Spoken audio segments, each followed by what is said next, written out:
नमस्कार, विशेष देख रहे हैं आप। मैं हूं आपके साथ सिरांधा शेखर। दिल्ली में नागरिकता संशोधन कानून को लेकर सुलह की हिंसा की आग थम गई है। दिल्ली में हिंसा तो रुकी, लेकिन मौत का आंकड़ा नहीं। हिंसा में अब तक 30 लोगों की जान जा चुकी है। बुधवार को पीएम मोदी ने भी शांति की अपील की। राष्ट्रीय सुरक्षा सलाहकार अजीत डोभाल भी एक्शन में हैं। उन्होंने हिंसा प्रभावित नॉर्थ ईस्ट दिल्ली का दौरा किया और लोगों से बातचीत भी की। दिल्ली हिंसा मामले में अब तक 18 एफआईआर के साथ 106 लोगों को गिरफ्तार भी किया जा चुका है।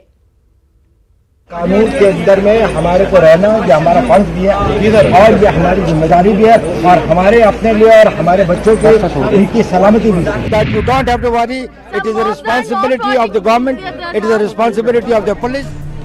दिल्ली में हिंसा को लेकर तनावपूर्ण स्थिति के बीच बुधवार को राष्ट्रीय सुरक्षा सलाहकार हिंसा प्रभावित इलाकों में पहुंचे। यहां उन्होंने स्थिति का जायजा लिया और हालात को समझने के लिए दोनों पक्षों के लोगों से भी मिले। इस दौरान डोभाल ने लोगों की तकलीफों को सुना और उन्हें सुरक्षा का भरोसा भी दिलाया। लोगों के अंदर में एक ज़ाती है, एकता की भावना है, कोई दुश्मनी नहीं है। कोई 2, 4, 10 क्रिमिनल्स इस तरह का काम करते हैं, उनको लोग अलग करने की कोशिश कर रहे हैं। दोनों कम्युनिटी के लोग, सब लोग इसके साथ में वो हैं और यहाँ पर पुलिस बिल्कुल तैनात है, बिल्कुल अलर्ट है और बड़ी मुस्तैदी के साथ अपना काम कर रही है। यहाँ डोभाल ने कहा कि स्थिति पूरी तरह से नियंत्रण में है और यहाँ जल्द अमन लौटेगा। हम चाहते हैं कि यहाँ पर बिल्कुल अमन हो जाए और इंशाल्लाह यहाँ पर बिल्कुल अमन होगा। यहाँ पर कोई किसी तरह की कोई वो नहीं होगी। जो कुछ हो गया वो हो गया, लेकिन इसके बाद जिस तरह से लोग ताउन कर रहे हैं, जिस तरह से लोग व्यवहार कर रहे हैं, मुझे पूरा यकीन है इस बात का कि यहाँ पर बिल्कुल शांति रहेगी। इस दौरान एनएसए डोभाल ने लोगों को शांति का संदेश भी दिया। मेरा मैसेज यही है कि हर एक आदमी जो अपने देश को प्यार करता है, वो अपने समाज को भी प्यार करता है, वो अपने पड़ोसी को भी प्यार करता है, वो अपने घर को भी प्यार करता है। अगर उसे प्यार करना है तो उन्हें अपने उन सब लोगों के साथ में एक बड़ी एकता के साथ में, एक सहानुभूति के साथ में, एक समरसता के साथ में जीने का प्रयत्न करना चाहिए और एक दूसरे की समस्याओं को बढ़ाने का नहीं, उन्हें सुलझाने की कोशिश करनी चाहिए। दरअसल गृह मंत्री के निर्देश पर डोभाल ने बुधवार को मौजपुर, जाफराबाद और गोंडा इलाके का दौरा कर लोगों से शांति की अपील की। दिल्ली के लोगों से शांति की अपील पीएम मोदी ने भी की, जिसमें पीएम मोदी ने ट्वीट कर कहा कि शांति और सद्भाव हमारे लोकाचार के केंद्र में है। मैं सभी बहनों और भाइयों से ये अपील करता हूँ कि वे शांति और भाईचारा बनाए रखें। जल्द से जल्द शांति बहाली के लिए ये जरूरी है। बता दें, उत्तर पूर्वी दिल्ली में नागरिकता कानून के विरोध में लोग रविवार को सड़कों पर उतरे थे, जिसके बाद सीएए समर्थक और विरोधी आमने सामने आ गए और हिंसा भड़क गई। हिंसा में कई लोगों की जान तो गई ही, 250 से ज्यादा लोग घायल भी हो गए, जिसके बाद शांति कायम करने के लिए वहां पुलिस पूरी तरह से मुस्तैद है। Bureau report, news 18 network. तो अब शांति बनी हुई है। हिंसा के तीसरे दिन शांति के लिए सरकार की तरफ से दरअसल कई कदम उठाए गए। राष्ट्रीय सुरक्षा सलाहकार को ग्राउंड जीरो पर उतार दिया गया, लेकिन सियासत नहीं रुकी। कांग्रेस, बीजेपी या फिर वाम दल, किसी ने भी इस मौके को नहीं छोड़ा। शांति की कवायद जारी, इंसानियत पर नफरत भारी, हिंसा पर सियासत जारी, टूटती सांसें, बढ़ती सियासत। दोनों सरकारों की जिम्मेदारी निभाने में विफलता के कारण देश की राजधानी इस त्रासदी का शिकार बनी। क्या ऐसे मौके पर यही कहना ठीक था? क्या आक्रोश थम जाता तब ये नहीं कहा जा सकता था? क्या जब आग बुझ जाती तब ये बात नहीं उठाई जा सकती थी? मौजूदा स्थिति के लिए केंद्र सरकार, खास तौर से गृह मंत्री जिम्मेदार है। फौरन तौर से जिम्मेदारी लेते हुए गृह मंत्री को अपना इस्तीफा देना चाहिए। केंद्रीय गृह मंत्री अमित शाह पर 1-2 दिन बाद आरोप नहीं लगाया जा सकता था? क्या अमन कायम होने के बाद ये मुद्दा खत्म हो जाता? आखिर वो क्या मजबूरी थी कि अमन से ज्यादा आरोप लगाना जरूरी हो गया?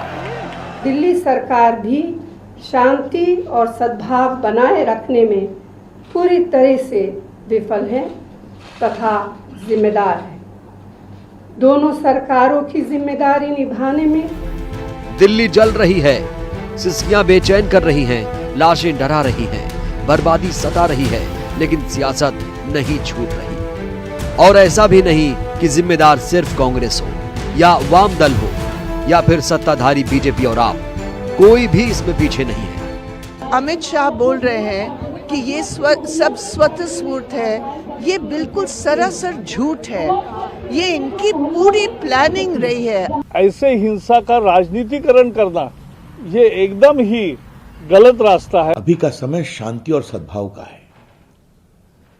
सोनिया गांधी की जो टिप्पणी अभी हुई है वो असमय है और कई मामले में अनुचित है। 3 दिनों से फैली हिंसा के मामले पर कांग्रेस अध्यक्ष सोनिया गांधी ने मोदी सरकार पर निशाना साधा और 5 सवाल उठाए। मसलन सवाल नंबर 1, पिछले इतवार से देश के गृह मंत्री कहां थे और वो क्या कर रहे थे। सवाल नंबर 2, पिछले इतवार से दिल्ली के मुख्यमंत्री कहां थे और क्या कर रहे थे। सोनिया का सवाल नंबर 3, दिल्ली चुनाव के बाद इंटेलिजेंस एजेंसी की तरफ से क्या जानकारी दी गई। सोनिया का सवाल नंबर 4, इतवार की रात से कितनी पुलिस फोर्स दंगों वाले इलाके में लगाई गई, जब ये साफ था कि दंगे और भी फैलने वाले हैं। सोनिया का सवाल नंबर 5, जब दिल्ली में हालात बेकाबू हो गए थे, पुलिस का कोई कंट्रोल नहीं बचा था, तो अतिरिक्त सुरक्षा बलों को क्यों नहीं तैनात किया गया। इन सवालों पर बीजेपी ने भी कांग्रेस पर पलटवार किया। वो पूछ रहे कि अमित शाह कहाँ थे। अमित शाह ने तो कल सभी दलों की बैठक ली, कांग्रेस के नेता भी उसमें मौजूद थे, आम आदमी पार्टी के मुख्यमंत्री और बाकी भी नेता उपलब्ध मौजूद थे, पूरा जायजा लिया स्थिति का। एक बड़ी पार्टी जिसने 50 साल देश पर राज किया है, उसके अध्यक्ष को जब शांति और सद्भाव की पहल करनी चाहिए, उस समय भी राजनीति ही सूची है। कांग्रेस की तरफ से लगाए गए आरोपों के बाद आम आदमी पार्टी ने हिंसा का हल बताया और शांति मार्च करने की बात कही। वहीं आप और वाम दलों ने सेना की तैनाती की मांग की। अरविंद केजरीवाल जी ने दिल्ली सरकार के अधिकारियों के साथ मीटिंग की, विधायकों के साथ मीटिंग की, एलजी साहब के साथ मीटिंग की, गृह मंत्री के साथ मीटिंग की, बापू की समाधि पे जाके प्रार्थना की, पीड़ित लोगों से जाके मुलाकात की, अपनी ओर से पूरी रात कल जगे रहे। दिल्ली पुलिस की विफलता को मानते हुए सरकार को यहाँ पे आर्मी को बुलाना चाहिए, ये जरूरी है, वरना दिल्ली के अंदर शांति और ये हिंसा के ऊपर अंकुश नहीं लग सकता। बढ़ती हुई नफरत अब ये खत्म होनी चाहिए। केंद्र सरकार की तरफ से भी इससे निपटने की कवायद तेज हो गई है। पीएम मोदी के सबसे भरोसेमंद मैन मैदान में उतर चुके हैं। उम्मीद है कि एनएसए अजीत डोभाल की ये रणनीति काम आएगी और लोग अमन चैन की तरफ लौट आएंगे। Bureau report, news 18 network. तो उम्मीद है कि लोग अमन चैन की तरफ लौट आएंगे, लेकिन दिल्ली में जो दहशत फैली है, इसका जिम्मेदार कौन है? सवाल इसलिए क्योंकि बेकसूर लोगों की मौत हुई है, बावजूद इसके सीएए को लेकर प्रदर्शन जारी है। ऐसे में सवाल ये भी कि आखिर ये जिद किस लिए है? ये आग किसने लगाई है? लोगों को किसने भड़काया? बेकसूरों की मौत का जिम्मेदार कौन?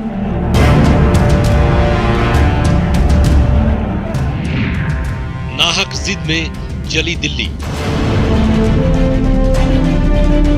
बेजा नहीं, ये मौजूद सवाल है, क्योंकि ये किसी एक गली या एक मोहल्ले या फिर किसी एक शहर की घटना नहीं है। ये घाव पूरे देश के दिल पर लगा है। ये वो शहर है जहां मुल्क के हर कोने से लोग आते हैं। वो सिर्फ नेता नहीं होते, वो सिर्फ व्यापारी नहीं होते, वो सिर्फ मजदूर नहीं होते, बल्कि देश की वो धरोहर होते हैं जो भूख मिटाने के साथ देश को आगे बढ़ाने के लिए अपनी जिंदगी को काम में झोंक देते हैं। वैसी दिल्ली में इन दिनों दहशत फैली हुई है और इस दहशत की सबसे बड़ी वजह है ये प्रदर्शन। जी हाँ, ये दिल्ली का शाहीन बाग है, जहां सीएए के खिलाफ प्रदर्शन चल रहा है। करीब 2.5 महीने से प्रदर्शन जारी है। इसकी तर्ज पर कई शहरों में भी शाहीन बाग बना दिया गया है। नागरिकता संशोधन कानून को हिंदू मुस्लिम के चश्मे से देखा जा रहा है, जबकि देश के गृह मंत्री ने ऐसे आरोपों को सिरे से खारिज कर दिया था। इस सिटीजनशिप एक्ट पे, सिटीजनशिप अमेंडमेंट एक्ट में कहीं पर भी किसी की नागरिकता छीनने का प्रावधान है तो बता दीजिए। इसमें कहीं पर भी नागरिकता छीनने का प्रावधान नहीं है, नागरिकता देने का प्रावधान। एक बार नहीं, सरकार की तरफ से बार बार कहा गया कि सीएए का किसी नागरिक की नागरिकता से कोई लेना देना नहीं। संसद से लेकर रैलियों तक इस बात की रट लगाई गई। गृह मंत्री की बात नहीं चली तो पीएम मोदी ने खुद मोर्चा संभाला और देश के सभी नागरिकों को भरोसा दिलाया कि नागरिकता छीनने का कानून नहीं है सीएए। जो हिंदुस्तान की मिट्टी के मुसलमान हैं, जिनके पुरखे मां भारती की संतान है, भाइयों बहनों, उन पर नागरिकता कानून और एनआरसी दोनों का कोई लेना देना नहीं है। ये भरोसा दिलाना भी काम नहीं आया। वजह थी एक जिद सीएए हटाने की, जिद संसद को झुकाने की, जिद संविधान को झुठलाने की, जिद सरकार को घुटने पर लाने की, जिद हर कीमत पर अपनी बात मनवाने की। अब दिल्ली उसी जिद की आग में जल रही है, लेकिन जिद जारी है क्योंकि इसके पीछे सियासत है। चाहे पक्ष हो या फिर विपक्ष, दोनों को अपने अपने हिस्से की सियासी रोटी मिल रही है। जरा सोचिए, क्या जरूरत थी सीएए पर झूठ फैलाने की? अपने घर में आग लगाकर भला किस अल्पसंख्यक को न्याय दिलाना चाहता है विपक्ष? अब भी समय है, लौट आइए। Bureau report, news 18 network. बात बिहार की। बिहार के शिक्षक जहां अपनी मांगों को लेकर आंदोलनरत हैं, तो वहीं सियासतदां अपनी सियासत चमकाने में लगे हैं। मुख्यमंत्री ने शिक्षकों की हड़ताल को गैर कानूनी बताया है, लेकिन शिक्षक संघ अपनी मांगों से पीछे हटने को तैयार नहीं। कुल मिलाकर सरकार और शिक्षक आमने सामने नजर आ रहे हैं।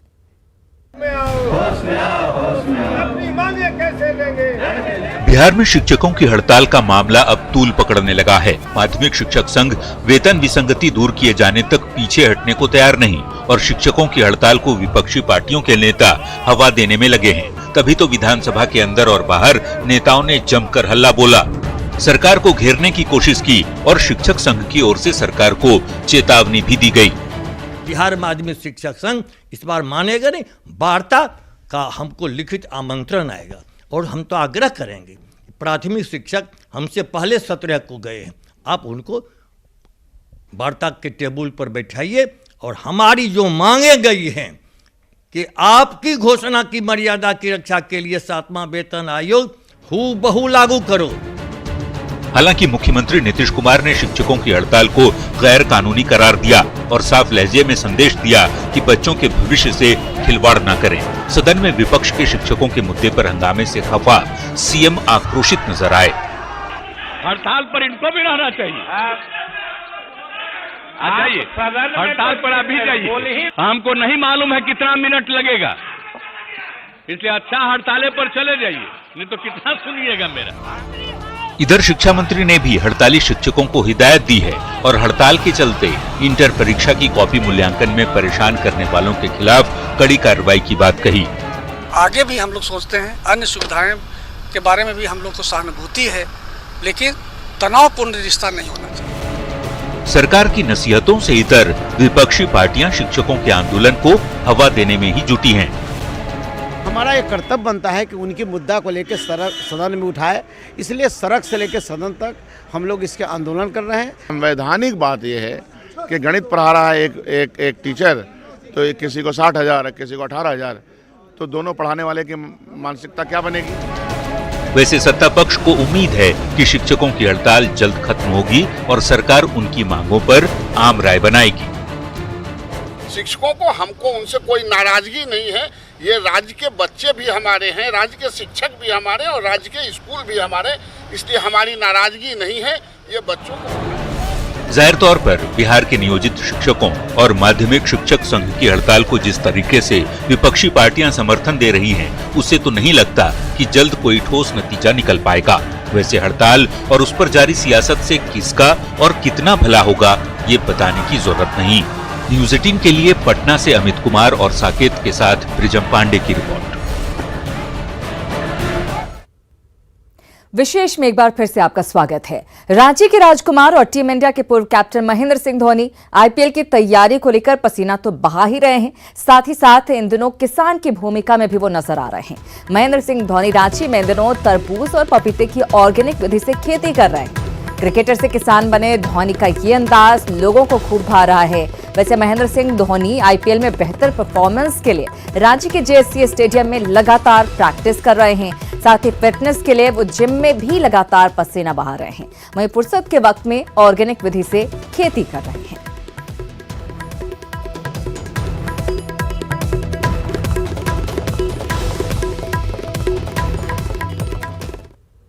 खबरों में आगे बढ़ते हैं। सुप्रीम कोर्ट के मुताबिक 31 मार्च के बाद BS4 इंजन की गाड़ियां नहीं बिकेंगी, जिसको लेकर सभी गाड़ी के शोरूम ज्यादा से ज्यादा डिस्काउंट देकर BS4 इंजन की गाड़ी का स्टॉक खत्म कर रहे हैं। ऑफर दिया जा रहा है पहले आओ पहले पाओ का। अगर आप कार या बाइक चलाते हैं या फिर आप नई गाड़ी लेने का सोच रहे हैं तो ये खबर आपके लिए बेहद ज़रूरी है, क्योंकि इस वक्त मैं जिस गाड़ी में बैठी हुई हूँ ये BS6 इंजन की गाड़ी है और आने वाले 1 अप्रैल से BS4 इंजन की जितनी भी गाड़ियाँ हैं वो केंद्र सरकार ने कहा है कि वो सारी गाड़ियाँ बंद हो जाएंगी, मतलब मिलनी बाजार में बंद हो जाएंगी। क्या है वजह, आप भी जानिए। सुप्रीम कोर्ट ने BS4 वाहन की बिक्री को लेकर अहम आदेश दिया है। 31 मार्च 2020 के बाद BS4 इंजन की गाड़ियां नहीं बिकेंगी, जिसको लेकर गाड़ी शोरूम में ज्यादा से ज्यादा डिस्काउंट देकर BS4 इंजन की गाड़ी का स्टॉक खत्म किया जा रहा है। गाड़ियों के शोरूम में BS4 इंजन पर तरह तरह के डिस्काउंट देकर पहले आओ पहले पाओ का ऑफर दिया जा रहा है, ताकि जल्द से जल्द BS4 गाड़ियों के स्टॉक क्लियर हो सके। जो 4 का सवाल है वो जो है ना, गाड़ी मेरे पास जो है ना कम स्टॉक है और काफ़ी मात्रा में जो है ना हम लोग उसको जो है स्कीम दे रहे हैं। हमारे एक हैरियर गाड़ी है जो कि प्रीमियम गाड़ी है, उसमें 1 लाख मैक्सिमम जो है ना 140 का डिस्काउंट हम लोग दे रहे हैं। खाली मेरे पास नहीं, लगभग सभी ऑटोमोबाइल इंडस्ट्री का हालत ख़राब है, क्योंकि सबके पास स्टॉक्स हैं BS4 के और बहुत कम समय है उसको लिक्विडेट करने के लिए। तो प्रेशर हमारे ऊपर है कि हम गाड़ी को ज़्यादा से ज़्यादा ऑफर दे करके कस्टमर को लुभा के उसको डिलीवर करें और 31 के पहले इसको डिलीवर करना है। सबसे पहले ये समझते हैं क्या है BS4 इंजन। दरअसल BS का मतलब भारत स्टेज से है। यह एक ऐसा मानक है जिससे भारत में गाड़ियों के इंजन से फैलने वाले प्रदूषण को मापा जाता है। आसान भाषा में समझे तो BS के आगे जितना बड़ा नंबर लिखा होता है उस गाड़ी के उतने ही कम प्रदूषण होने की संभावना होती है। अब आप सोच रहे होंगे कि आपके BS4 वाहन का क्या होगा, तो आपको घबराने की जरूरत नहीं है, क्योंकि BS6 पेट्रोल वाहन के लिए मिलने वाला ईंधन BS4 में भी इस्तेमाल किया जा सकता है। हालांकि BS4 डीजल वाहन में BS6 इंजन का इस्तेमाल नहीं किया जा सकेगा। साथ ही जिन्होंने 1 अप्रैल से पहले BS4 इंजन की गाड़ियां खरीद ली हैं, वो अपनी गाड़ी का इस्तेमाल कर सकते हैं। उन गाड़ियों को चलाने पर कोई प्रतिबंध नहीं है। अभी एक्चुअली अभी सीजन है, मेरे को गाड़ी लेने का मूड तो था, लेकिन मैं अभी शोरूम में आया तो देख रहा हूँ कि BS6 और BS4 वर्जन दोनों ही अवेलेबल है। BS6 वर्जन में कुछ ऑफर्स नहीं है, लेकिन BS4 वर्जन में बहुत सारा ऑफर मिल रहा है और बेस्ट प्राइस में गाड़ियाँ भी मिल रही है।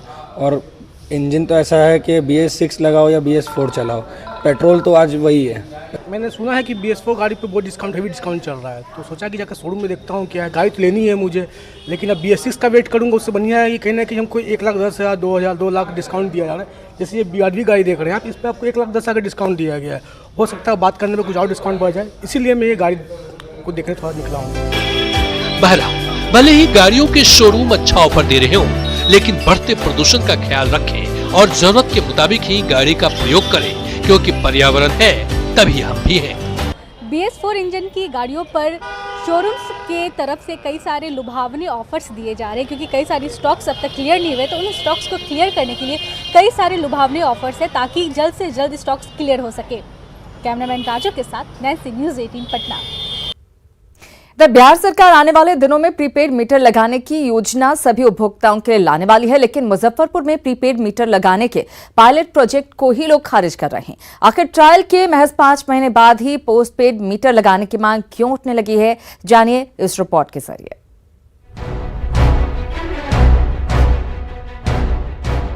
मुजफ्फरपुर में नॉर्थ बिहार बिजली आपूर्ति कंपनी ने पिछले अक्टूबर महीने से बिजली की खपत के लिए पायलट प्रोजेक्ट चला रखा है। कांटी के शहरी क्षेत्र में ट्रायल के तौर पर प्रीपेड मीटर की सेवा भी शुरू की गई, लेकिन ट्रायल के तौर पर उपभोक्ताओं को बिजली खपत करने से पहले शुल्क देने का जो प्रावधान किया गया है, उसे लेकर लोगों में नाराजगी है। उपभोक्ताओं की माने तो सामान्य से 3 से 4 गुना तक अधिक बिजली बिल आ रहा है।